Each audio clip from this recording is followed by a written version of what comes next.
मज हृदयी सद्गुरु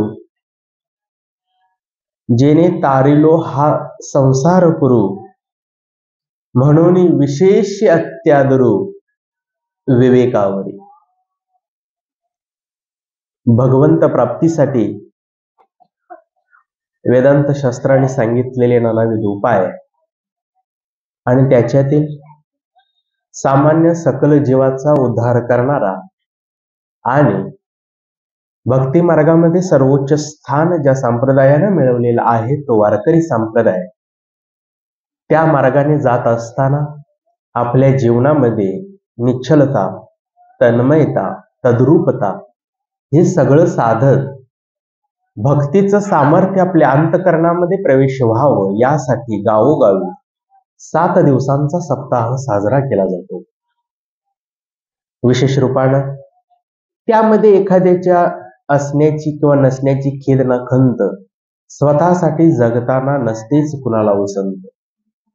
एखादाच बनत असतो दुसऱ्यासाठी संत, पण संतांचाच संत का घडवितो भगवंत। डोळ्यात आभाळ साठवून अनाथावर प्रेमाचा वर्षाव करणाऱ्या त्या नजरेला जर कुणी माणूस म्हटलं, हृदयपटलावर हळूवार उमलणाऱ्या कळ्यांना कुणी ईश्वर म्हटलं आणि विकृतीचा गळा चिरून चकाकणाऱ्या त्या प्रकृतीने तेजोमय झालेल्या संस्कृतीला जर कुणी माणुसकी म्हटलं, तर त्याच ईश्वराच्या, माणसांच्या, भगवंताच्या माणुसकीच्या शोधामध्ये आज आपण सर्वजण आहोत। अर्थात त्या माणसाचा जीवन प्रवास म्हणजे नेमकं काय? जन्माला यायचं, पोटासाठीच वणवण करायचं आणि या निसर्गाच्याच ऋतुचक्राप्रमाणे एक ना एक दिवस मरून जायचं, हा तर सर्वसामान्य माणसांचा जीवन प्रवास।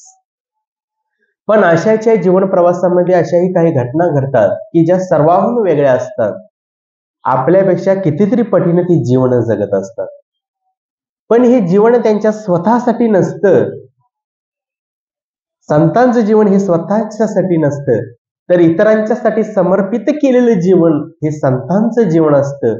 आणि म्हणून तर आज त्या परमप्रयोजनातून आम्हाला ज्ञानेश्वरी सारखा एक पवित्र ग्रंथ मिळाला। अनेक संत या महाराष्ट्राच्या भूमीला लाभले, त्यापैकी आज जो उत्सव सुरू होतोय संत जळोजी मळोजी महाराज यांची 43वी पुण्यतिथी, या पुण्यतिथीच्या उत्सवाच्या सप्ताहानिमित्त आज पहिल्याच दिवसाची प्रवचन रूपी पुष्प अखंड रेपे गल्ली सुतार समाज सरवडेवासीय या ठिकाणी असलेले पंचक्रोशीतले महाराज पाटील महाराज या सर्वांच्या अनुषंगानं इथं उपस्थित महाराज, मला प्रत्येकाचीच काही नाव माहित नाही, सुतार महाराज, आपले वाघेकर महाराज इथे आहेतच, पाटील महाराज आहेत, सर्व काही महाराज इथं आहेत। या सर्वांच्या उपस्थितीत सुरू असलेला हा सप्ताह, या सप्ताहाचं पहिल्याच दिवसाचं प्रवचन रूपी पुष्प तुम्हा सर्वांच्या वतीनं माझ्या वाट्याला आलेलं आहे। जी काही वेडीवाकडी सेवा आहे ती आत्मसात करा, कारण का तुकोबरायांचं प्रमाण मला आठवतं, बोलिली लेकुरे वेडी वाकोडी उत्तरे। आपलं लेकरूच समोर बोलायला बसलेलं आहे। या अनुषंगानं येणाऱ्या वेळेमध्ये मला तुम्हाला या ओवीचा शब्दशः क्रमशः सरळ अर्थ तुम्हाला सांगून मी प्रवचन रूपी सेवेला सुरुवात करणार आहे। माऊलींनी पहिल्याच अध्यायामध्ये सांगितलेलं आहे, 22 क्रमांकाची ओवी आहे, मज हृदयी सद्गुरु जेने तारिलो हा संसार पुरू म्हणून विशेष अत्यादरू विवेकावरी। माझ्या हृदयामध्ये श्री गुरूंचं स्थान आहे, त्याच्यामुळे मी हा संसार सागर पार करू शकलो नाही, असं माऊलींनी पहिल्याच अध्यायामध्ये सांगितलेलं आहे। आज सप्ताहाचा पहिलाच दिवस, मग पहिल्या दिवशी नेमकं काय बोलावं, वक्त्याला बंधनं असतात। पहिल्या दिवशी काय बोलावं, दुसऱ्या दिवशी काय सांगावं, तिसऱ्या दिवशी काय सांगावं, अखेरच्या दिवशी कोणतं मागणं मागावं, प्रत्येकाला सप्ताहामध्ये तसं स्वरूप ठरलेलं आहे, सांगितलेलं आहे। मग पहिल्या दिवशी प्रत्येकाला वाटतं की आता प्रवचन म्हटलं की ओम नमोजी अध्या वेद प्रतिपाद्या जय जय स्वसंवेद आत्मरूप असणारच, आणि कीर्तनाला येणाऱ्या भाविकांना वाटतं की आज पहिला दिवस आहे, समचरण दृष्टी विठेवरी साजरी अभंग असणारच। पण प्रत्येक वर्षी प्रत्येकाला वाटतं हे ऐकण्यापेक्षा काहीतरी वेगळं ऐकावं म्हणून नंतर यायला माणूस उत्सुक असतो.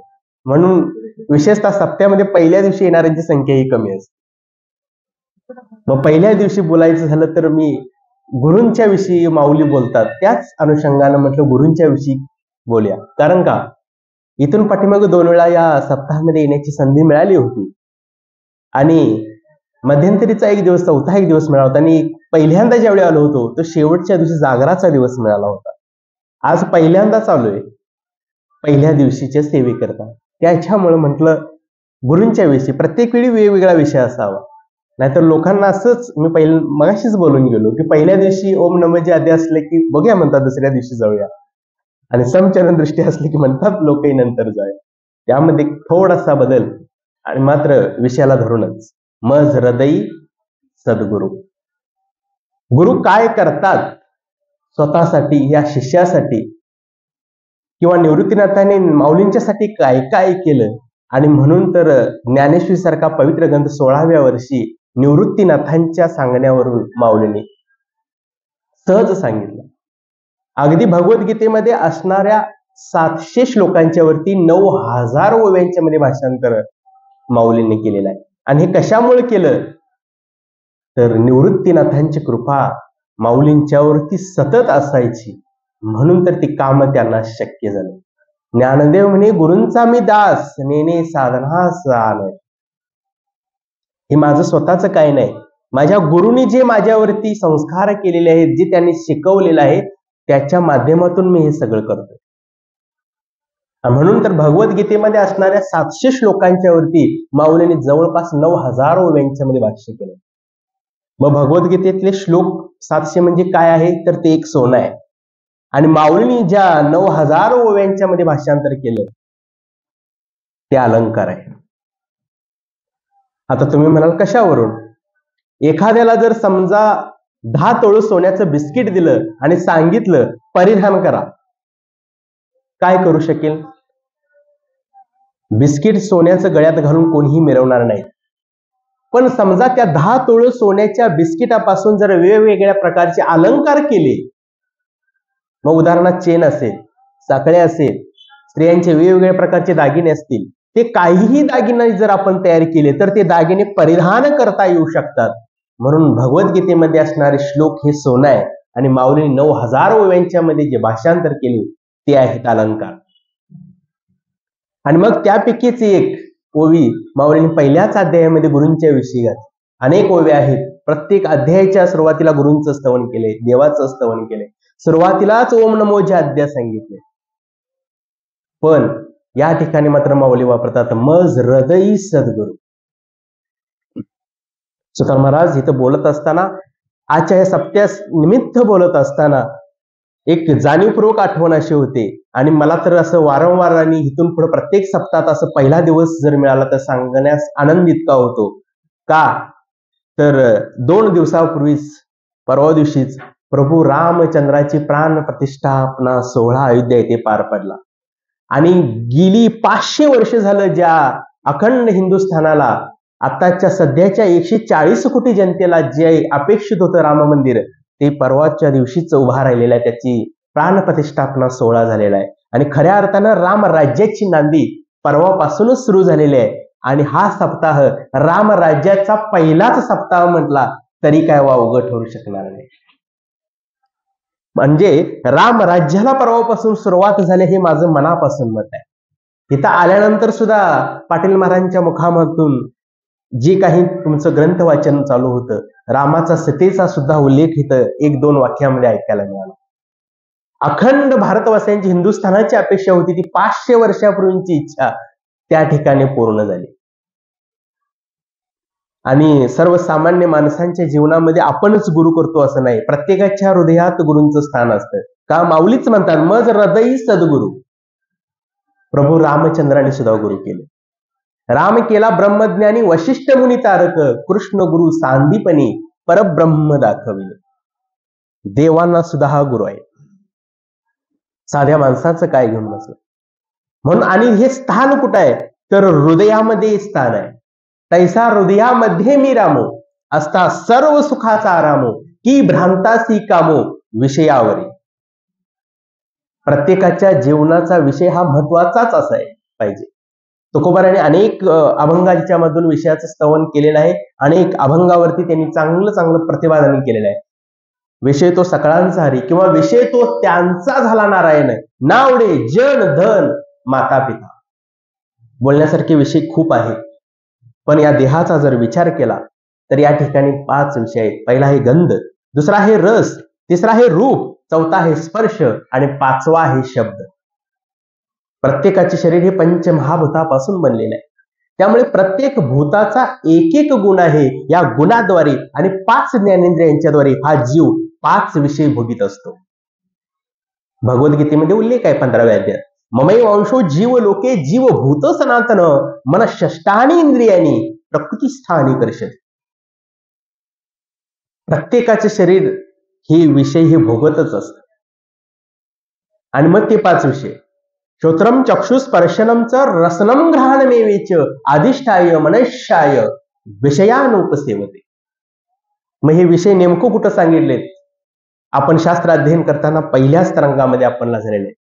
अधिकारी, विषय, प्रयोजन आणि संबंध या 4 गोष्टींचा संबंध ज्यावेळी येतो त्यावेळी शास्त्र म्हणतात अनुबंध चतुष्टय याला म्हणतात. मग अधिकारी कसा असायला पाहिजे? मग हृदयी सद्गुरु, माझ्या हृदयात जर गुरुवर यांचं स्थान येत असेल तर तो उत्तम अधिकारी असलाच पाहिजे. ज्याने या जन्मात किंवा पूर्व जन्मात मल आणि विक्षेप हे 2 दोष निवृत्त केलेले आहेत आणि आता अज्ञानासह वर्तमान निवृत्ती करिता तो साधन चतुष्टय युक्त आहे, त्याला म्हणायचं विचारसागर ग्रंथाचा अधिकारी. आणि या अधिकाऱ्याला भगवान परमात्म्याने कृपा केली आणि पूर्ण ज्ञान झालं. पूर्ण ज्ञान हे अभ्यासानं होत नाही, पूर्ण ज्ञान हे साधनेनं होत नाही, पूर्ण ज्ञान हे भगवान परमात्म्याच्या कृपेच्या जोडीनं होतं. त्याला मात्र गुरुवर्यांचा हात असला पाहिजे तर ते ज्ञान प्राप्त होतं. गुरूंची नितांत श्रद्धा त्या साधकावरती असली पाहिजे, त्या शिष्यावरती असली पाहिजे. शिष्याचं सुद्धा प्रेम त्या गुरुंच्यावरती असलं पाहिजे. म्हणजेच माऊली म्हणतात मज हृदयी सद्गुरु. आणि मग त्यांच्याजवळ जाऊन ज्ञान परिग्रहण केलं पाहिजे. कारण का या जगामध्ये पवित्र जर काय असेल तर ज्ञानासारखी महाराज पवित्र गोष्ट या जगामध्ये दुसरी कोणतीच नाही. हे मी नाही सांगत, 4थ्या अध्यायामध्ये 38व्या श्लोकात सांगितले, नाही ज्ञानेन सदृश्यम पवित्र मीह विद्यते तत्स्वयं योग संसिद्ध कालेनात्मनि विंदन्ति. अर्जुना, ह्या जगामध्ये जर काय पवित्र असेल तर ते आहे ज्ञान, आणि ते ज्ञान तू ग्राह्य कर. कारण का ज्ञानासारखी पवित्र गोष्ट या जगामध्ये दुसरी कोणती नाही. आणि ते ज्ञान जर मिळवायचं असेल तर गुरूंच्या जवळ गेलं पाहिजे. तरी तनु म्हणू जीवे चरणासी लागावे आणि अगर्वता करावे दास्य सकळ. मग गुरु ज्ञान करतात. मग ज्ञानाचे वेगवेगळे प्रकार, कृपा कटाक्ष न्याहाळे आपल्या पदी नुसतं बघितल्या बघितल्या गुरु ज्ञान करू शकतात. जवळ घेऊन सुद्धा गुरु ज्ञान करू शकतात. हे असो दिठी जयावरी झळकी की हा पद्मकृ माथा पारोके तो जीवची परी तुके महिषीस. ज्ञानाचं मार्ग आहे ते. मग हे ज्ञान कुणी मिळवलं? साधं सोपं व्यवहारातलं उदाहरण तुम्हाला सर्वांना ऐकवत असेल. नाथ महाराजांच्या घरी पोळी खाण्याच्या निमित्तानं राहिलेला एक शिष्य त्यांचा, त्याचं नाव आहे गावबा. पोळी खाण्याच्या निमित्तानं राहिला. एक असा सण आला होता हिंदू धर्म संस्कृतीमध्ये. आपल्या जर एखादा सण आला तर घरी पुरणपोळी करण्याची रीत परंपरा आहे, आज देखील आहे ती. इथून पुढच्या कालावधीमध्ये असेल, पण घरामध्ये प्रत्येकालाच पोळी करता येईल सांगता येणार नाही. परवा सहज एका धर्मसंस्थापनार्थ याच्यावरती बोलून गेलो आणि सांगितलं तिथल्या लोकांना, इथून पुढं जर कुठला व्यवसाय करायचा असेल तर उत्तम पुरणपोळी करायला फक्त घरात शिकवा, उत्तम पद्धतीने व्यवसाय चालेल. कारण का येणाऱ्या कालावधीमध्ये जर घरच्या देवाला नैवेद्य जर दाखवायचं असेल तर पुरणपोळी घरात करणारी महिला करताच येणार नाही. पुरणपोळीचा कोणताही सण असू देत घरात सासूलाच थांबावं लागतं. का? नवीन सुनबाईला पोळीच करता येत नाही. ही फार मोठी समस्या येणाऱ्या कालावधीमध्ये होणार आहे. पाहिजे असलं तर प्रत्येकानं घरात आपापल्या काय आहे जाणून घ्या, लगेच ध्यानात येईल. गावबाच्या आईनं पुरणपोळीचं सर्व साहित्य सांगून एकत्र वाण्याच्या दुकानामध्ये गेली, खरेदी केलं, आली, पुरणपोळ्या केल्या. पुरणपोळ्या केल्यानंतर गावबाला एक पोळी दिली, आपण एक पोळी राहिली, 2 पोळ्या शिल्लक राहिल्या. दुसऱ्या दिवशी सकाळी परत उठलेत, गावबाला एक पोळी दिली, आपण एक पोळी ग्रहण केली आणि पुन्हा मात्र आईकडे हट्ट धरून गावबा रडू लागला. अगं आई, मला पुरणपोळी दे ना. आई म्हणाली, बाळा, माझ्याकडे जेवढी साधन सामग्री होती त्याचं मी सर्व काही साहित्य आणलं. मी रात्री पुरणपोळी केली, रात्री सुद्धा तुला दिली, आता सुद्धा तुला दिली. आता पुन्हा माझ्याकडे पुरणपोळी आणायला पैसे नाही आहेत. का? पूर्वीचा काळ फार, ज्याच्या घरी पुरणपोळी तो अतिशय श्रीमंत असायचा. मग शेजारच्या महिलेला ऐकू गेलं, अहो, का हो तुमचा गावबा सकाळपासून रडतोय? तर गावबाच्या आईने सांगितलं, अहो काय करू, याला पुरणपोळी खूप आवडते, रात्री सुद्धा दिली, आता सुद्धा दिली आणि आता पुन्हा यांना हट्ट धरू लागलाय. काय? तर मला सांगायला लागलाय, पुरणपोळी मला द्या आई. मी कुठली देऊ याला? अहो तुम्ही असं का करत नाही? मग तर काय करू, ते पैठणला नाथ महाराज आहेत ना, त्यांच्याकडे तुम्ही का गावबाला घेऊन जात नाही?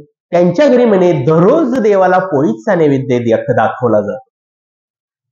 ठीक आहे म्हणले. गावबाच्या आईनं गावबाला घेतलं आणि एक दिवस पैठणला गेले. पैठणला गेल्या नाथ महाराजांचं राजवाड्यात ज्यावेळी विचारत गेलेत, नाथ महाराज आपल्या राजवाड्यात इतर शिष्यांच्या सोबत सर्व काही कार्य करत निवांतपैकी त्यांचं वाचन, श्रवण, पठण, निधिध्यासन सर्व काही चालू होतं. गावबानं गावबाच्या आईनं नाथ महाराजांना नमस्कार केला आणि सांगितलं, आम्ही इथून आलेलो आहोत आणि माझा गावबा जो आहे तो तुमच्या इकडे राहणार आहे. नाथ महाराज म्हणाले, ठीक आहे, इतकी माणसं माझ्याकडे कामाला आहेत, एवढी राहिलेली आहेत, तुमचा मुलगाही राहिला तरी काय अडचण नाही, राहू दे म्हटले, इथे शांतपणे राहू. गावबानं आईच्या कानात सांगायला चालू केलं, अगं आई, मी इथं राहणार आहे म्हणून तू नाथ महाराजांना सांगितलेस हे बरोबर आहे, परंतु तू कुठं सांगितलंस मला दररोज पुरणपोळी द्यायला? नाथ महाराजांना कळालं, अहो काय म्हणतोय हा, तर अहो याला पुरणपोळी खायची खूप हौस आहे आणि याला दररोज पुरणपोळी लागते, म्हणून तर मी इथे याला सोडायला आले. बरं ठीक आहे, काय अडचण नाही, दररोज तुला पुरणपोळी देत जा, निवांत बसून खा, काही अडचण नाही. अगं आई, मी दररोज पुरणपोळीच फक्त खाणार आहे, काम काय करणार नाही, एवढं फक्त सांग. ठीक आहे म्हणले नाथ महाराज, माझ्या घरात एवढी लोक काम करतात, काम सुद्धा करायचं राहू दे, किमान पोळी तरी खाशील काय? नाही, ठीक आहे, खात जा.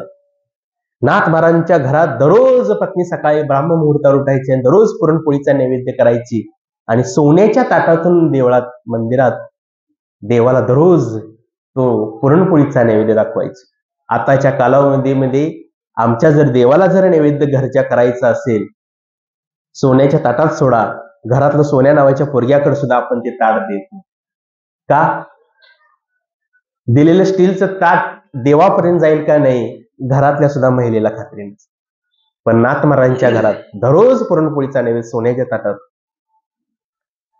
पुरणपोळीचा नैवेद्य दाखवला जायचा, नाथ महाराजांच्या जवळ ताट यायचं आणि नाथ महाराज मोठ्यानं म्हणायचे, अरे गावबा. गावबा म्हटले, गावबा ताडकन उठायचा, जागा व्हायचा, बोला महाराज य. पुरणपोळीचं ताट द्यायचा, गावबा जायचा, पोळी खायचा, निवांत ताणून द्यायचा. बघता बघता बराच वर्षांचा कालावधी लोटला, पण संतांच्या संगतीमध्ये, गुरुवर्यांच्या संगतीमध्ये राहत असताना नाथ महाराजांचं भागवत रामायण सांगायचं कार्य सतत चालू असायचं, दिवस रात्र. पूर्वार्ध सर्व सांगून झालेला होता, उत्तरार्धाला सुरुवात करायची होती. नाथ महाराजांनी एक दिवस सभा बोलवली आणि लोकांना सांगितलं, माझा आता अवतार कार्य मला आता संपवायचं आहे, हा देह विसर्जित करायचा आहे. त्यावेळी लोक म्हणायला लागले नाथ महाराजांना, अहो महाराज, तुम्ही म्हणताय सगळं ठीक आहे, पण तुमचं जे भावार्थ रामायण जे सांगायचं चालू आहे त्याचा उत्तरार्ध कोण सांगणार? त्यावेळी नाथ महाराजांनी त्या आपल्या लोकांनाच उपदेश केला, तो माझा गावबा आहे ना, तो सांगेल. लोक हसू लागले, म्हणू लागले, अहो महाराज, अहो इतकी वर्ष झालं आपण बघतोय, सकाळी उठला की नुसती पोळी खायची आणि दिवसभर नुसतं ताणून झोपून द्यायचं, याच्यावर त्याला काय दुसरं येतच नाही, आणि महाराज तुम्ही असं कसं म्हणताय? नाही म्हटले, जे काही माझं अर्धवट राहिलेले काम ते माझ्याच गावबानं करायचं. म्हणून दुपारची वेळ होती, नाथ महाराजांनी आधी सहज हाक दिली, अरे गावबा. गावबा म्हणून हाक मला गावगा ताडकन उभारला. गावबाला वाटलं आज दुपारी सुद्धा देवाला नैवेद्य दाखवला की काय, सकाळीच पोळी मिळाली, आता दुपारी पण मला पोळी मिळते की काय. गावबा जवळ आला, ये म्हटले. सहज आला गावबा, डोक्यावरती हात ठेवण्याने सांगितलं, हे बघ मी जे भावार्थ रामायण सांगतोय ते सगळं बसून तो ऐकत होतास, सांगत होतास. मी लोकांना असं सांगितलं, आता हिथून पुढचं सगळं भावार्थ रामायण तुला सांगायचं. आणि मग डोक्यावरती हात ठेवल्याने सांगितलं, हे असो दिठी जयावरी झळके, की हा पद्मकरू माथा पारोके, तो जीवची परितुके महिषेश. नाथ महाराज ज्या शैलीमध्ये भावार्थ रामायण सांगायचे, अगदी त्याच शैलीमध्ये गावभा रामायण सांगू लागला. हे कधी घडलं? गुरूंच्या आणि संतांच्या सानिध्यामध्ये राहिल्यामुळे कळलं. म्हणून त्यांचं स्थान कुठं असावं तर मज हृदयी सद्गुरू. जर गुरूंचं स्थान हृदयामध्ये राहिलं तर ह्या सर्व काही गोष्टी शक्य होतात. गावबासारखा सामान्यातला सामान्य मुलगा असून सुद्धा भावार्थ रामायणाचा उत्तरार्ध त्याने पूर्ण केलेला आहे. मग मज हृदयी सद्गुरू जेने तारिलो हा संसार, म्हणून विशेष अत्यादरू विवेकावर. माऊलीने सुंदर पद्धतीने भाष्य केलंय. काय सांगायचंय गुरूंच्या विषयी माऊलींना? गुरूंचं स्तवन अगदी पहिल्या अध्यायापासून ते शेवटच्या अध्यायापर्यंत एवढं करतात. आणि श्रेय शेवटी कुणाला? गुरूंनाच. जे काही मी केलंय ते मी नाही केलं, माझ्या गुरुवर्यांच्या आशीर्वादामुळं, माझ्या गुरुवर्यांची प्रेरणा माझ्या पाठीमागे इतकी ठामपणे उभी होती म्हणून मी हे सर्व करू शकलोय. माझं पदरचं काहीच नाही. ही प्रतिज्ञा आहे माझी, ती पूर्ण केली आहे, शेवटास गेली. रावणानं सुद्धा प्रतिज्ञा केल्या, 4 केल्या. प्रतिज्ञा 2च पूर्ण झाल्या, 2 अपूर्णच राहिल्या. माऊलीने माझ्या एकच केली, अवघाची संसार सुखाचा करीन, आनंद भरेन तिन्ही लोक.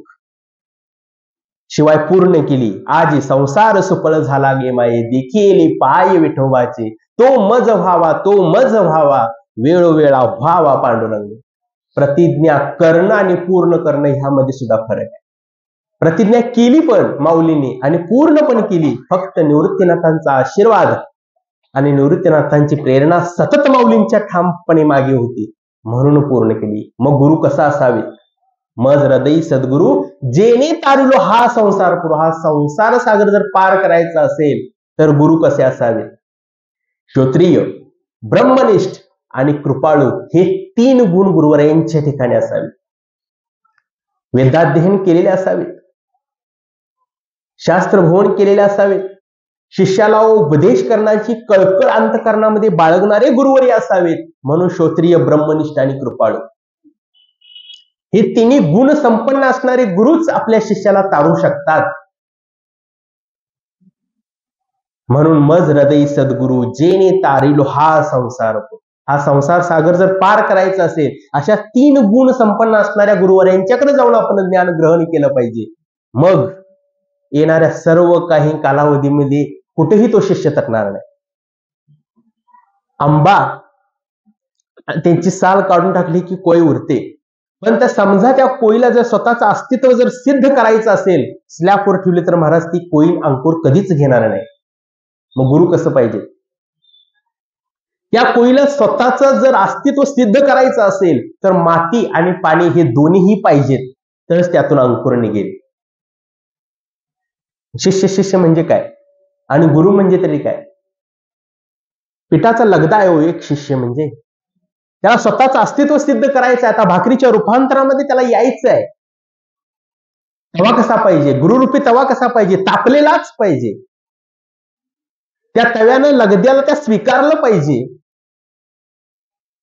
आणि मग भाकरीत रूपांतर झाल्यानंतर शिष्य जसा त्या तव्यानं त्या लगद्याला स्वीकारलं तसा संसार दुःखातून त्रासून शिष्य गुरूंच्या जवळ जातो आणि मुक्त होण्याकरिता, मोक्ष मार्गाकडे जाण्याकरिता गुरूंच्या जवळ इच्छा व्यक्त करत असतो. म्हणून मज हृदयी सद्गुरू जेने तारिलो हा संसार पुर. या संसार सागरातून तरुण जर जायचं असेल प्रत्येकानं गुरु केलंच पाहिजे. कारण का गुरूंचं स्थान माझ्या कुठं आहे तर माझ्या हृदयामध्ये गुरूंचं स्थान आहे आणि ते श्रेष्ठ असलं पाहिजे. अनेक उदाहरणं आहेत आताच्या कालावधीमध्ये, अनेक उदाहरणं आहेत. सहज जाता एक उदाहरण तुम्हाला बोलून जातो. रामकृष्ण परमहंस आपल्या शिष्यांच्या सोबत सतत असायचे, सतत त्यांना चांगली शिकवण द्यायची. अगदी ब्राह्ममुहूर्तावर उठायचं, नदी पात्रामध्ये जायचं, स्नान करायचं आणि मग त्या शिष्यांच्या सोबत परत यायचं. आश्रमामध्ये वेगवेगळ्या प्रकारचं त्यांना शिकवण द्यायची. एक दिवसाची घटना, ब्राह्ममुहूर्तावरती उठलेत, नदी पात्रावरती गेलेत. एका बाजूला रामकृष्ण परमहंसांचं गुरुवर्यांचं स्नान सुरू होतं, दुसऱ्या बाजूला शिष्य आपले स्नान करायला लागले. आणि बघता बघता त्यांची नजर एका पाण्यावरती तरंगणाऱ्या कीटकावरती गेली. जवळ जाऊन बघता तर काय महाराज, तो कीटक नव्हता, तो एक विंचू होता. आणि विंचू हा जलचर नव्हे, विंचूला पोहता येत नाही, तो गटांगळ्या खाऊ लागला होता, बुडत होता. रामकृष्ण परमहंस यांनी हाताची अशी ओंजळ केली पाण्याची अलगद आणि त्या विंचवाला बाहेर काठावरती काढण्याचा प्रयत्न केला. आणि महाराज, विंचवाचा एक स्थायी भाव असा आहे, आपल्या अंगाला जर कोणाचा स्पर्श झाला तर त्याचा चावा घ्यायचा, हा त्या विंचवाचा स्थायी भाव आहे. बाहेर घेत असताना अगदी हाताचा अलगद थोडासा स्पर्श त्या विंचवाला झाला आणि विंचवाने जोराचा दंश स्वामीजींच्या हाताचा घेतला. बाजूला एक शिष्य उभा राहिलाय, बघतोय तो. विंचू पुन्हा पाण्यात गटांगळ्या खाऊला पडला. महाराजांनी दुसऱ्यांदा ओंजळ पाण्याची केली आणि पुन्हा त्या विंचवाला बाहेर काढण्याचा प्रयत्न केला. पुन्हा त्या विंचवाला बोटाचा थोडासा स्पर्श झाला, दुसऱ्यांदा विंचवानं चावा घेतला. शिष्याला समोरच्या राहवलं नाही आणि त्याने विचारलं, अहो महाराज, काय करताय? अहो, तो विंचू जलचर नव्हे, एकदा सोडून 2 वेळा तुमच्या हाताचा त्यानं चावा घेतलेला आहे, तरी सुद्धा तुम्ही त्याला बाहेर काढताय का आणि कशा करिता? त्यावेळी रामकृष्ण परमहंसाने उत्तर दिलं, अरे बाळा, तो विंचू आहे, जलचर नाही आहे, मला देखील माहिती आहे. तो बुडतोय, तो आता मरतोय, त्याला माहिती आहे माझा आता जीव जाणार आहे, परंतु तो मरत असताना सुद्धा आपला स्थायी भाव सोडत नाही. त्याचा स्थायी भाव काय आहे? जर आपल्या अंगाला जर स्पर्श झाला तर चावा घ्यायचा, हा त्या विंचवाचा स्थायी भाव आहे. अरे, आपलं एखादं बुडतंय ना, त्याला वाचवलंच पाहिजे, हा माणसाचा स्थायी भाव पाहिजे. आणि ही शिकवण जर कुठं येत असेल तर ती गुरुवर्यांच्या पासूनच शिकवण येते. तो का म्हणे, बुडती हे जर न देखवे डोळा, येतो कळवळा म्हणून या. अरे, एखादं बुडायला लागले ना, त्याला वाचवलं पाहिजे, हा माणसाचा स्थायी भाव पाहिजे. नाहीतर महाराज, अनेक ठिकाणी आपण फिरायला जातो, विशेष करून फिरण्याचा सहलीचा महिना म्हणून डिसेंबर जानेवारी महिना प्रसिद्ध आहे. तलावाच्या काठाला, समुद्राच्या काठाला अनेक जण फिरायला गेले असतील. एखादा बोर्ड सुद्धा आपण वाचला असेल तिथे. त्या बोर्डवरती कदाचित लिहिला असेल, बुडणाऱ्यास वाचवल्यास 5,000 रुपयाचं बक्षीस दिलं जाईल. दोघे मित्र गेले फिरायला, बोर्ड वाचला, बोर्डवरती दिसलं, बुडणाऱ्यास वाचवल्यास 5,000 रुपयाचं बक्षीस देण्यात येईल. दोघांनी विचार असा केला, हे बघ म्हटला, मी तलावाच्या डोहामध्ये उडी घेतो, बुडाल्याचं नाटक करतो, तू मला वाचव, 5,000 रुपयाचं बक्षीस मिळवू आपण. ठीक आहे म्हणले. दुसऱ्याला काय विचारायच्या अगोदर पहिल्यांदा त्या डोहामध्ये उडी घेतली. पोहता तर येत नाही. उडी घेतली, परत वर आला आणि सांगायला, अरे मला पोहता येत नाही, वाचव. दुसरा मित्र त्याला म्हणाला, अरे तुला एवढी का गडबड लागली होती? तू एक बोर्ड वाचलायस, बुडणाऱ्यास वाचवल्यास 5,000 रुपयाचं बक्षीस. अरे दुसरा बोर्ड इथे असा लिहिलाय, प्रेत काढणाऱ्याला 10,000 रुपये बक्षीस. मला तर पोहता चांगलं येतं, मला फक्त एका प्रश्नाचं उत्तर द्या, 5,000 रुपये मिळतील म्हणून तो त्याचा जीव वाचवेल, 10,000 रुपये मिळणार आहेत म्हणून तो त्याचं प्रेत काढेल?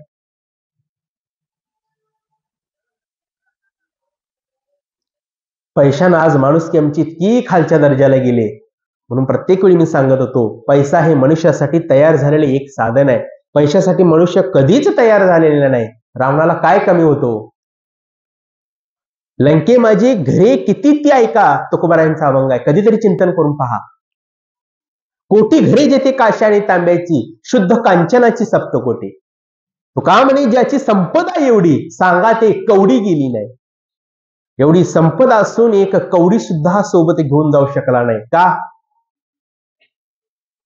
कारण फक्त एकच होतं त्या रामायणामध्ये, एकच. दोघांचंही घनघोर युद्ध झालं. युद्धाच्या शेवटी मृत्यूच्या शय्येत ज्यावेळी होता त्यावेळी मरताना एक चांगलं वचन देऊन गेला प्रभू रामचंद्राने. म्हणाला, रामा, मी तुझ्यापेक्षा वयानं मोठा आहे, मी तुझ्यापेक्षा बुद्धीनं मोठा आहे, मी तुझ्यापेक्षा ताकदीनं मोठा आहे, तुझ्या कुटुंबापेक्षा सुद्धा माझं कुटुंब मोठं आहे. तरी सुद्धा या युद्धामध्ये मी हारलोय. का? तर माझा सक्का भाऊ माझ्या विरोधात होता म्हणून मी हारलोय, आणि तुझा सक्का भाऊ तुझ्या सोबत होता म्हणून तू जिंकलास. आज कौटुंबिक एकता किती महत्वाची आहे. मज हृदयी सद्गुरू गुरूंचं स्थान सुद्धा हृदयात असायला पाहिजे, तर हा संसार सागर पार करू शकतो आपण. नाहीतर सहजासहजी संसार सागर आपण पार करू शकत नाही. आणि त्या रामायणामध्ये दोनच व्यक्ती अशा होत्या, एक कैकेयी आणि दुसरा बिभीषण. प्रभू रामचंद्राच्या राज्यात राहून बिचारी कधी सुधारू शकली नाही, आणि रावणाच्या राज्यात राहून बिभीषण कधी बिघडला नाही. सुधारणा आणि बिघडणं हे व्यक्तीच्या विचारावर अवलंबून असतं, परिस्थितीवर नाही. महाराज, परिस्थिती एकेकाळी अशी निर्माण झाली, तलावाच्या काठालाच असणाऱ्या घराला आग लागली. आग लागल्यानंतर विझवायला मात्र पुढे कुणीच गेले नाही. हा भवसागर पार करायचा आहे, प्रत्येकानं आलं पाहिजे, त्या आगीवरती पाणी शिंपडलं पाहिजे, आग विझवण्याचा प्रयत्न केला पाहिजे. कोणीच पुढे आलं नाही. आगीने एवढं रौद्र रूप धारण केलं, आग विझवायला एवढं कोण पुढे आलं नाही. एका झाडावरती चिमणी बसली होती. चिमणी आली, तलावात चोच बुडवलं, पाणी घेतलं आणि जाऊन त्या आगीवरती शिंपडू लागली. दुसऱ्या झाडावरती कावळा बसलेला होता. कावळा आला आणि त्या चिमणीला विचारलं, अगं चिवताई, काय करतेस? त्यावेळी चिमणी म्हणाली, अरे कावळ्या दादा, बघितलं नाहीस का, आग केवढी मोठी लागली. मी त्या आगीवरती जाऊन पाणी शिंपडते, आग विझवण्याचा प्रयत्न करते. कावळा म्हणला, अगं चिवताई, आग केवढी मोठी आहे, तुझी चोच इतकी लहान, तुझ्या चोचीत पाणी केवढं मावणार आहे, तुझ्या चोचीत या पाण्यात ती आग काय विझणार आहे काय? चिमणी म्हणाली, कावळ्या दादा, तू म्हणतो सगळं बरोबर आहे, चोच लहान आहे, माझ्या चोचीत पाणी देखील कमी मावणार आहे, माझ्या चोचीतल्या पाण्यात ती आग पण विझणार नाही. मग कावळा म्हटला, तू आग का विझवतेस? त्यावेळी चिमणीने उत्तर दिलं, अरे कावळ्या दादा, ज्यावेळी या आगीचा इतिहास लिहिला जाईल त्यावेळी आग लावणाऱ्यांच्यामध्ये नाही, आग बघणाऱ्यांच्यामध्ये नाही, किमान आग विझवणाऱ्यांच्यामध्ये माझं नाव लागलं पाहिजे, म्हणून मी ती आग विझवते. आज समाजामध्ये कशी माणसं आहेत? प्रत्येक वेळी मी सांगतोय, समाजामध्ये 4 प्रकारची माणसं आहेत. एक चांगली, दुसरी वाईट, तिसरी अतिशय चांगली, चौथी अतिशय वाईट. चांगल्या माणसांना असं वाटतं माझा फायदा होणार नसेल तर दुसऱ्याचा झाला पाहिजे. वाईट माणसांना असं वाटतं माझा फायदा होणार नसेल तर दुसऱ्याचा सुद्धा झाला नसला पाहिजे. अतिशय वाईट माणसांना असं वाटतं की माझा फायदा होणार नसेल तर दुसऱ्याचं नुकसानच झालं पाहिजे. आणि अतिशय चांगल्या लोकांना असं वाटतं, अरे माझं कितीही नुकसान होऊ दे, दुसऱ्याचा मात्र फायदाच झाला पाहिजे. कशाबद्दल? तर मज हृदयी सद्गुरू जेने तारिलो हा संसार करू. गुरूंची शिकवण जर अंतकरणामध्ये असेल तर अशा पद्धतीचे विचार सतत अंतकरणामध्ये रुजतील, दुसऱ्याच्या फायद्याचेच विचार. कारण का स्वतःच्या फायद्यासाठी राबणारी माणसं अनेक आहेत, दुसऱ्याच्या फायद्यासाठी राबणारी माणसं आज समाजामध्ये कमी आहेत.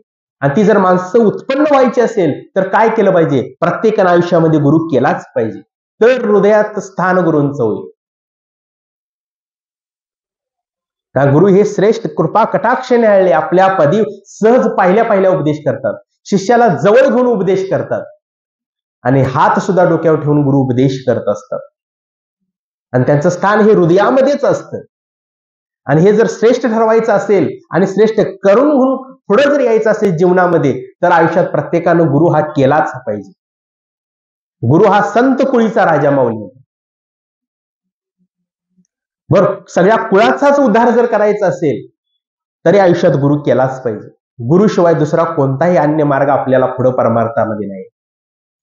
प्रत्येकाला इथं बसलेल्याला वाटतं, प्रत्येकाला माझं मूल लाखात एकटं झालं पाहिजे, होऊ दे, माझा अजिबात विरोध नाही.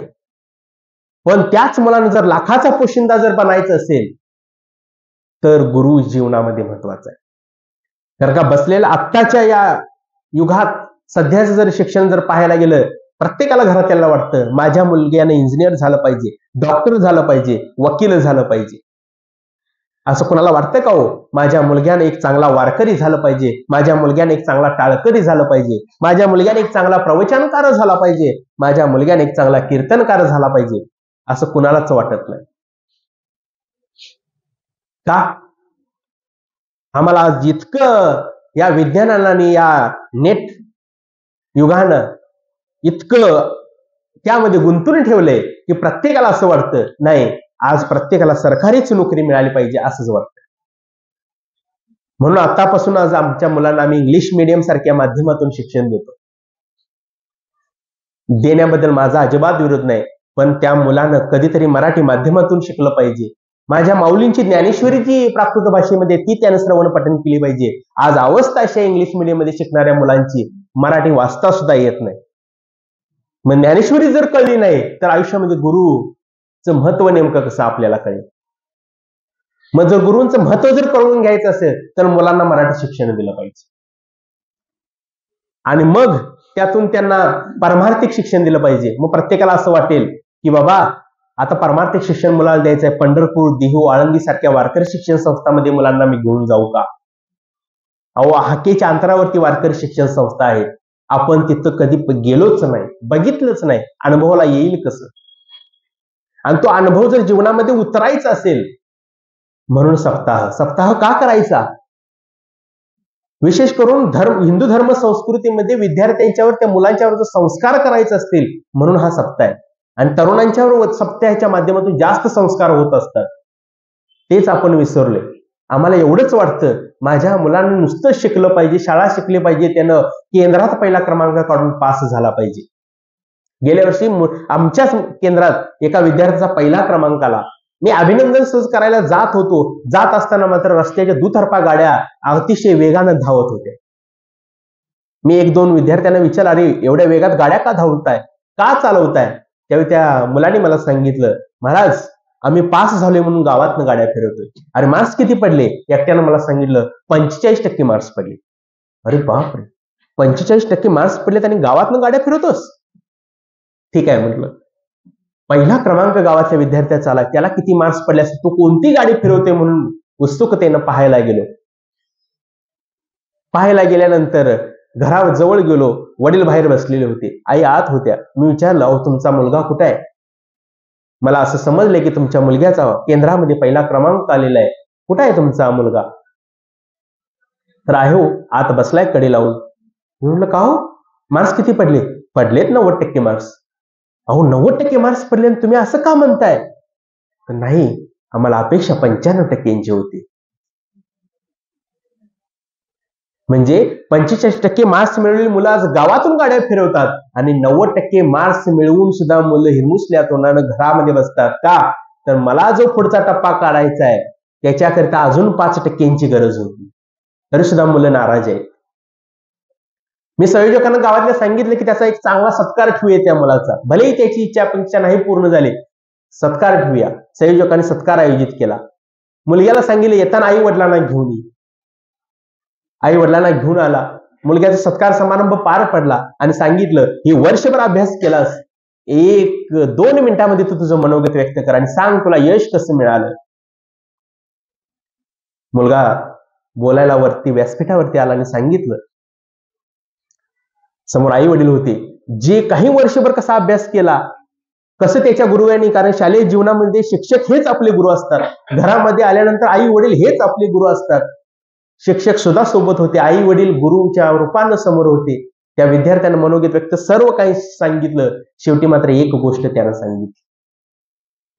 आई वडील समोर बसलेले होते.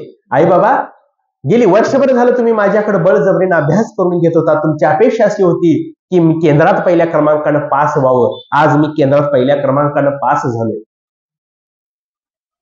म्हणून या संयोजकाने माझा सत्कार इथं आयोजित केला, मी सत्कार सुद्धा स्वीकारला. फक्त माझं मागणं तुमच्याकडे एक आहे, गेली वर्षभर झालं तुम्ही मला बळजबरीने तुम्ही अभ्यास करून घेत होता, घराच्या बाहेर सुद्धा खेळायला सोडत होता. आई बाबा, मी घरात ज्यावेळी अभ्यास करायला बसायचो त्यावेळी गल्लीतले माझे बाकीचे मित्र खेळायचे, त्यांचा खेळण्याचा आवाज सतत माझ्या कानावरती यायचा. त्यावेळी मला सुद्धा असं वाटायचं क्षणभर मिनिटभर जाऊन का असणं त्यांच्या सोबत खेळावं, बागडावं, पण तुम्ही घराच्या बाहेर सुद्धा मला कधी सोडला नाही. आई बाबा, माझी फक्त इच्छा आहे, माझं खेळण्याचं वय तेवढं मला परत आणून द्या. आज मी तुमची इच्छा पूर्ण केली, भलेही केंद्रात पहिला क्रमांक मिळवून पास झालोय, आज माझी इच्छा पूर्ण करा, माझं खेळण्याचं वय तेवढं परत आणून द्या. कोणते आई वडील आणून देतील मला सांगा? कधीच देणार नाही. जर मुलांना जर आत्ताच मुक्त करायचं असेल आणि जर मुलांना शिक्षण द्यायचं असेल तर आध्यात्मिक शिक्षण दिलं पाहिजे. का तर आध्यात्मिक शिक्षणाच्या माध्यमातून गुरुकडे तो मुलगा जात असतो, शिक्षण घेत असतो आणि मग जीवनमुक्तीकडे, मोक्षाच्या मार्गाकडे जात असतो.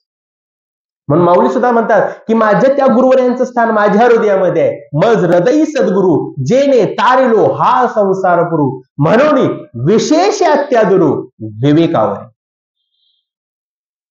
माझ्या गुरूंचा आदर हा माझ्या ठिकाणी विशेष असा आदर आहे आणि तो सतत माझ्या हृदयात. काय मुलं आई वडिलांच्याकडे इच्छा व्यक्त करतात आणि आम्ही आमचे तिचे हट्ट पुरवतो. काय हट्ट धरला होता हो मुलानं? खेळण्याचं वय परत मागत होतं. आज आमच्या घरामध्ये सुद्धा मुलं आहेत, काय हट्ट धरतात, फक्त जाता जाता सांगतो म्हणजे लक्षात येईल, आई काय करायला चालीस, बाजारला चालीस, येताना माझ्यासाठी खाऊ मिळेल. बाबा काय करायला चाललात, पंढरपूरला चाललात, येताना माझ्यासाठी खेळणं आणा. हे हट्ट आमच्या मुलाबाळांची. याच्यावर कधी पंढरपूरला महाराज गेल्यानंतर इथं बसलेले बरेच असतील, घरात लहान मुलं आहेत, कधी सांगितलं का हो घरातल्या लहान मुलांना, आई बाबा तुम्ही पंढरपूरला चाललेला आहात, येताना माझ्यासाठी ज्ञानेश्वरी आणा, हरिपाठ आणा, माऊलींचा तो ग्रंथ आहे, पवित्र ग्रंथ आहे, मला तो श्रवण करायचा आहे, मनन करायचं आहे, चिंतन करायचं आहे, त्याचंच वाचन करायचं आहे. कधी सांगितलं का हो? कधीच नाही सांगितलं. आमच्या मुलांनी मात्र पंढरपूरला जाताना खेळणीच आणा एवढाच हट्ट धरला. काय हट्ट होते भगवान श्रीकृष्णांची यशोदाईकडे.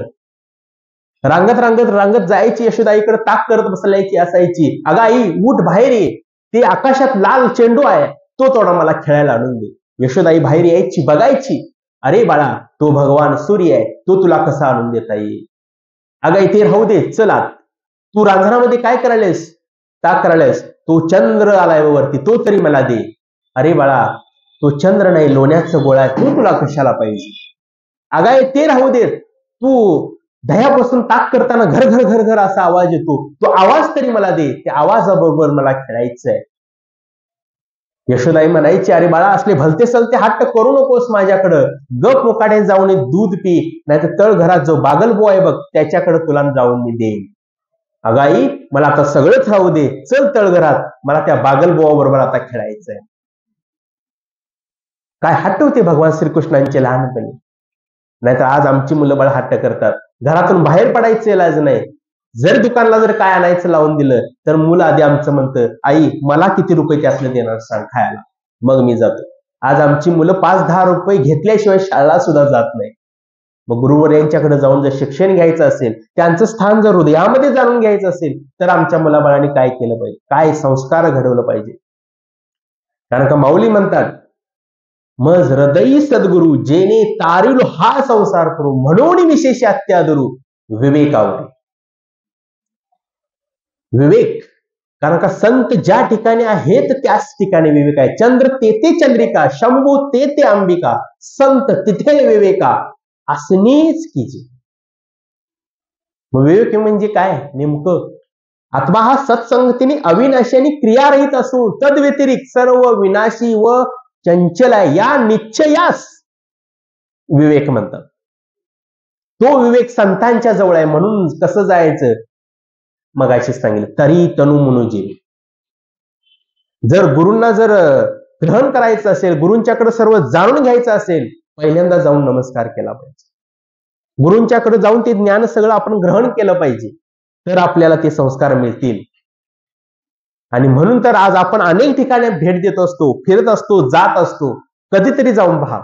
आळंदीला गेल्यानंतर माऊलींच्या पादुकावर आज देखील लखलखाट आहे, पण हे विश्वची माझे घर असे म्हणणारा ज्ञानोबा मात्र आज आम्हाला तिथे दिसत नाही. कधीतरी देहूला गेला तरी इंद्रायणी आज देखील संतपणे वाहते आहे, पण इंद्रायणीच्या काठावरती अमृतवाणी फुलवणारा माझा तुकोबाराय मात्र आज आम्हाला तिथे दिसत नाही. तिथं बसलेली सगळीच वारकरी असाल का नसाल मला माहित नाही, परंतु बहुतांशी शेतकरी आहात, दररोज शेताकडे जात असाल.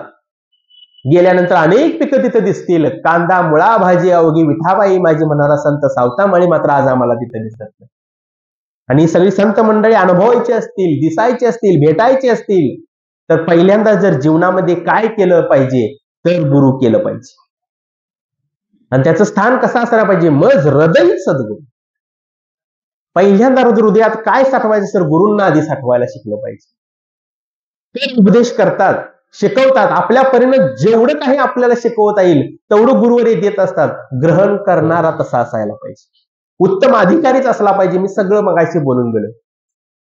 मग प्रयोजनाची प्राप्ती कशी करायची, अवांतर प्रयोजन करायचं का परम प्रयोजन करायचं, त्याने ठरवायचं. प्रयोजन दोन शास्त्राने सांगितले, एक परम प्रयोजन, दोन अवांतर प्रयोजन. सकल दुःखाची निवृत्ती आणि परमानंदाची प्राप्ती प्रत्येक जीव मात्राला अपेक्षित असते, म्हणून मोक्ष हे आपलं परम प्रयोजन पाहिजेच. आणि जर मोक्षाला जायचं असेल तर फल आणि ज्ञान ही दोन साधनं सोबत असावी लागतात, म्हणून ते अवांतर प्रयोजन आहे. आणि जर हे संसार दुःखातून त्रासून जर शिष्य गुरुवर यांच्याकडे मुक्त होण्याच्या अवस्थेत झाला आणि जर मोक्षप्राप्तीकडे जर चालत जात असेल, तर त्याला सुद्धा पाठबळ देण्याचं काम तुमचं आमचं आहे. आज विद्यार्थ्यांना कुठल्या प्रकारचं शिक्षण आपण सुद्धा देतोय. वर्षातून बऱ्यापैकी 2 ते 3 महिने शाळांना सुट्ट्या असतात. कधीतरी त्या विद्यार्थ्यांकडून, त्या मुलाबाळांच्याकडून असा अभ्यास आपण करून घेतला पाहिजे, बाळ मी आज हे करतोय, माझ्या माघारी तुला सुद्धा हे सांभाळायचंय, आतापासूनच तू गुरुवर यांच्या शोधात राहा. अशा एका वारकरी शिक्षण संस्थेचा एक शिष्य हो, की जेणेकरून तुला चांगले संस्कार मिळतील. हे जे आम्ही आज करतोय ते भविष्यात तुला चालवायचं आहे. कधीतरी ठामपणे सांगा, तर त्या शिष्याच्या, त्या मुलाच्या हृदयामध्ये गुरुवर यांचं स्थान उत्पन्न होईल आणि त्याला सुद्धा शिकण्याची तळमळ लागेल. कारण का संघ कुणाचा करायचा, पहिल्यांदा लहानांचा संघ करायचा. एकदा एक शिडी वाट चुकून जंगलात गेली ती सिंह भेटला, सिंहाला बघितल्या शिडी घाबरली. सिंहानं मात्र अभय दिलं आणि तिला सांगितलं, जा तुला इथून पुढे जर कोण भेटलं तर सांग मी सिंहाची मावशी आहे म्हणून. शेळी पुढे चालत राहिली, तिला हत्ती दिसला, हत्तीन दरडावलं, अगं तू कोण? तिनं सांगितलं मी सिंहाची मावशी आहे. हत्तीनं लगेच तिला सोंडेनं उचलून पाठीवरती घेतलं. तात्पर्य काय, संघ लहानांचा करायचा. जसा संघ तशी प्राप्ती. आणि ही जर प्राप्ती जीवनामध्ये उतरायची असेल तर गुरु करायचा. मग कसा करायचा, माऊलींनी सांगले, मज हृदय सद्गुरु जेणे तारुलो हा संसार पुरू, म्हणून विशेष अत्यादरू विवेकावर. माझ्या हृदयामध्ये गुरूंचं स्थान हे विशेष आहे. मी गुरूंचा आदर करतोय. आणि तो आदर कसा असला पाहिजे, तर मनपूर्वक असला पाहिजे. मी माझ्या हृदयामध्ये जसं गुरुवर यांचं स्थान आहे ते तसंच अखंडपणे असलं पाहिजे. हे एवढंच ठिकाण आहे. आणि एवढी शेवटी जाता जाता फक्त रामायणातलं एक तुम्हाला उदाहरण सांगणार, मी थांबणार आहे, माझी वेळ संपत येते. एक फक्त, परवाच आपला रामराज्याला सुरुवात झाली, म्हणून शेवट सुद्धा रामराज्यानं कसं झाला आणि का गरजेचं आहे आज रामराज्य, एवढंच सांगतो आणि मी या सेवेला थांबणार आहे. ज्यावेळी सीतामाईचं अपहरण झालं आणि युद्धाचा ज्यावेळी प्रसंग आला, त्यावेळी लंकाधिपती रावणाचं आणि प्रभू रामचंद्राचं आणि लक्ष्मीजींचं घनघोर असं युद्ध झालं. घनघोर युद्ध झालं आणि मोठी माणसं पटदिशी लढाईच्या त्या रणभूमीवरती पटदिशी येत नाही. महाराज, मोठी मोठी माणसं असतात ती पटदिशी येत नाही. त्याने एक माणूस असा चांगला एक ठेवलेला असतो, प्रत्येकाकडे असतात. रावणाच्या सगळ्या सैन्यांचा, राक्षसांचा नाश करत जवळजवळ प्रभू रामचंद्राने लक्ष्मणजीने त्यांच्या सेनेने आणला होता. आणि आता रावणाला जाग आली की आता कुंभकर्णाशिवाय इथं पर्याय नाही. आणि तो शेवटी कुंभकर्णच. तो 6 महिने झोपायचा आणि 6 महिने एकदा झोपला की 6 महिने उठायचाच नाही. 6 महिने झोपायचा, 6 महिने उठला की एकदा झोपायचाच नाही. एवढं त्याचं वैशिष्ट्य. शेवटी कुंभकर्णाला उठवलं आणि रणांगणामध्ये पाठवलं. आणि तो इतका असा विशाल प्रचंड असा कुंभकर्ण होता की रणांगणावरती ज्यावेळी पाय ठेवायचा त्यावेळी शेकडो वानरं त्याच्या पायाखाली चिरडायची. एवढा मोठा विशाल असा होता. तो ज्यावेळी रणभूमीवरती गेला त्यावेळी त्याच्या नाकाला एक चांगला असा सुगंध आला. छानसा सुगंध आला. त्याने इकडे तिकडे बघितलं, तर त्याची नजर एका दिव्य अशा माकडावरती गेली आणि त्याला जवळ असं मुठीत धरलं आणि जवळ आणलं आणि त्याला म्हणला, अरे मला ओळखतोस का? त्यावेळी ते गंधमादन नावाचं वानर काय म्हणाल, नाही म्हटलं, मी तुम्हाला ओळखत नाही. अरे मी लंकाधिपती रावणाचा भाऊ आहे, कुंभकर्ण. हा तेच का, तुम्ही ते झोपाळू. बघितलं, ओळखलं म्हटलं, ऐकून आहे, माहिती आहे म्हटलं तुमच्याविषयी. हो, नेत्रदेवीची विशेष कृपा माझ्यावरती आहे म्हणून मी झोपतोय म्हटला 6 महिने. बरं, असू दे ठीक आहे, बोला काय म्हणता महाराज. अरे तू कोणत्या पक्षाचा आहेस तेवढा मला सांग, तुझ्या अंगाचा मला सुगंध येतोय. होय महाराज, माझं नाव गंधमादन आहे, माझ्या रक्ताचा सुगंध येतो मालक, म्हणून मला गंधमादन म्हणतात. मग तू कुणाच्या पक्षाचा आहेस? शिकलेलं नव्हतं पण संस्कारी होतं बिचार.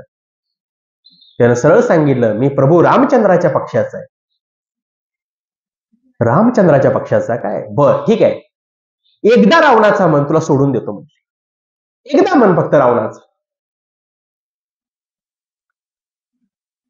शिकलेलं नव्हतं पण संस्कारी असल्यामुळे पक्क होतं वानर. ते म्हणाले, नाही मी रामाचाच आहे. अरे एकदा फक्त म्हण की, अडचण काय, फक्त एकदा म्हण, तुला जिवंत सोडून देतो. नाही म्हणाल महाराज, शेवटी ठणकावून सांगतो म्हणाला, तुम्ही कितीही जरी वेळा मला विचारला तर मी रामाचाच म्हणणार. गंधमादन नावानं हातात या कुंभकर्णाच्या ताकदीपुढे त्या गंधमादन वानराचं काहीच चाललं नाही. रक्ताच्या चिळकांड्या त्या रणांगणावरती जाऊ लागल्या, सगळीकडे रक्ताचा सुगंध सुटला, जीव जात होता, तरी अनन्यतेचा भंग होऊ दिला नाही. त्यावर का, मला सांगण्याचा सारांश असा आहे, अशी तत्वनिष्ठा लागते, अशी एकी लागते, तर संत कृपा करतात, देव सुद्धा कृपा करतात. नाहीतर आज माणसं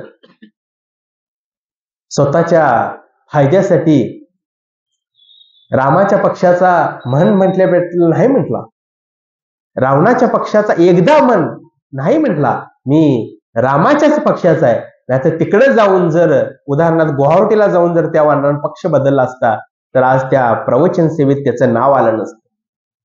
अशी तत्वनिष्ठा लागतेच, प्रत्येकाच्या अंतःकरणामध्ये लागते. तर संत सुद्धा आणि देव सुद्धा कृपा करतात. आणि अशी कृपा तुमच्या आमच्या जीवनामध्ये जर गुरुवर्यांच्या माध्यमातून जर व्हायची असेल तर निश्चित रूपानं आपण प्रत्येक जण परमार्थामध्ये एकरूप झालो पाहिजे, एकनिष्ठ झालो पाहिजे, गुरुवर्यांना जाऊन नमस्कार केला पाहिजे आणि त्या गुरुवर्यांचं स्थान आपल्या हृदयामध्ये उतरून घेतलं पाहिजे.